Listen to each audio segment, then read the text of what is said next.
Don't have enough time in your day to get to the priorities that are important to you? Time management.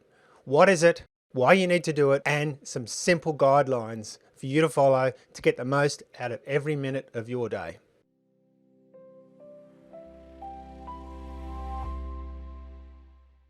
G'day. Are you seeking to be a high-performance CEO or develop personal leadership and be a CEO in your own life? Then you've come to the right place, because we discuss real experiences from CEOs for you to learn from. And so you don't miss out, hit the like button, subscribe to our channel and turn on all notifications. Let's get into it. Many years ago, I was invited to take over a big program, $270 million in the aviation. You can imagine how critical that was and how much work there was in front of me to get this project running. It had been running for several years, so there was a lot to learn about people, processes, and the product that we were developing. After several weeks, I went to my supervisor and I said, I don't have enough time in my day to manage this. And he told me 3 simple things to do. When I did that, I was able to completely turn this around. There's a saying in the industry that startup CEOs drown, they don't starve. And that effectively means there's opportunities that are often chasing, which can be a waste of time, and they can be putting lots of time and energy and effort into things that are not going to pay off. As a CEO, you're likely to be invited to many, many things, including trade shows, and to come and visit a trade show and travel across country or internationally to walk around the floor along with many other people as a marketing exercise. Now, this may not work for you, but I have found many times this to be a waste of time and energy, because you really are there with thousands of other people, in some cases these big shows like CES where there's tens of thousands of people. And if you're going there to try and get some traction, get some customers and clients, very, very difficult when you are in a sea of many, many other people. So it's an example of where you could put a lot of effort into something and really not get much of a return on it. But in day to day, you'll come to the office or come to your office and you will think about, what do I need to do? Or just be basically just enrolled in the day, and events unroll by themselves with you not really being in control of that at all. And this is more typical of what happens in a CEO's day, is it's really not in their control to figure out, what's the best things to do. And it's quite easy to drifting from one occasion or one thing to another, pulled into a meeting here, spending some time on an activity over here. We use this term strategy du jour, which is strategy of the day. And it means that really you are aimless and not really pointing or putting your time and energy into the most important things. And how many times do you hear people say, oh, I'd love to do that, but I don't have the time? What they really mean is they're not organized enough, or they can't prioritize themselves enough to really make that activity a priority in their life. So time is just another way of saying, that's not my priority. Well, if you're a CEO, you've got to be aware of where your priorities are and where you're spending your time. So I'm going to roll out 3 simple steps that were taught to me when I was working in aviation, and which you can apply to ensure that you're putting your time into the most effective projects and activities. So just to go back to that experience that I mentioned at the start about being in aviation, what my supervisor said to me is, for the next week, I want you to write down the time that you are applying to different activities. And at first I was a little offended, because I thought that perhaps he was trying to micromanage me.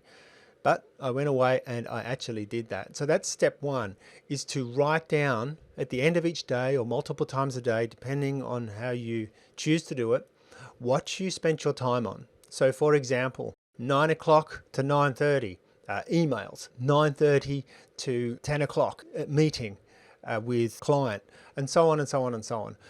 Do that for a week, so you have a detailed account of everything you have done throughout that week. Now, step 2 is to analyze that. So in the case of me back in that aviation role, I went back in with all of those activities and times there available to me and discussed it with my supervisor. But what's interesting is I pretty much realized what was going on before I even spoke to him. But we went back through the exercise and we looked at each activity I was doing throughout that week, and we analyzed together where I was spending my time.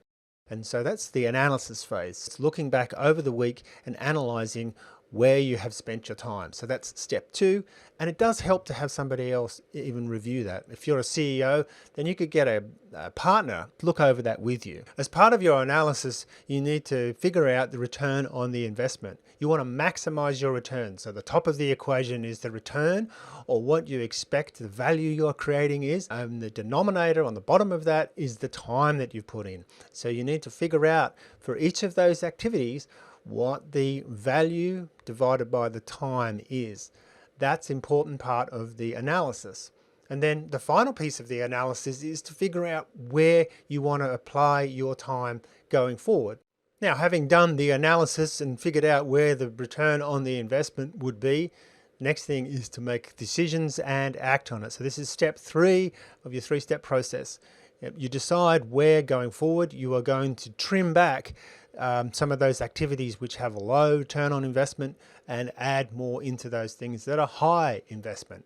So let's take some examples. Where my low activity might be is in running through answering emails to people that want to do surveys. That might be a task which has no return on investment and is taking you half an hour a week. Something that is very high investment might be making that phone call to your client to perhaps secure future business. One simple way to do this is to put a dollar figure to your time. Are you working at $1 an hour or $10,000 an hour? And try to always move yourself up to that $10,000 or higher element, and then you can do things to divest some of those other activities. So how can you handle those tasks which are of low value? Well, there's simple ways to do that. You can hand it off to other people. You can put automation systems in. There's lots of ways you can diminish or degrade or pass off a lot of those low activity tasks, leaving you space and time and energy to put into those really high value tasks. So step 3 is to really enact that what you've learned from the analysis, so that as you go into the next week, you've got a much clearer idea of where the high value activities are. Make a decision on those and act on those. So when I was working in the aviation project and did that time management exercise with my superior for several weeks, I found that actually I had plenty of time to do the really important things. And we worked out strategies to pass off a lot of the work. I had a project controller. I had other people in my team that could do more of those things for me, freeing me up to do the high value activity tasks. Now, as a CEO, today I do the same thing. Every week I figure out what I think is the most important things to be achieved that week, and I work on those diligently. There's always other tasks that creep in. I try to diminish them. I try not to be distracted. I try to focus very much on the high return on investment activities throughout my week. And then I do it also on a daily basis. I think, okay, what's the most important thing out of my list? And I have a list here beside me of all the things that need to be done. And I'm working on the high activities first and getting those done as a priority, not being distracted. Okay, so I hope that helped, and thanks for watching.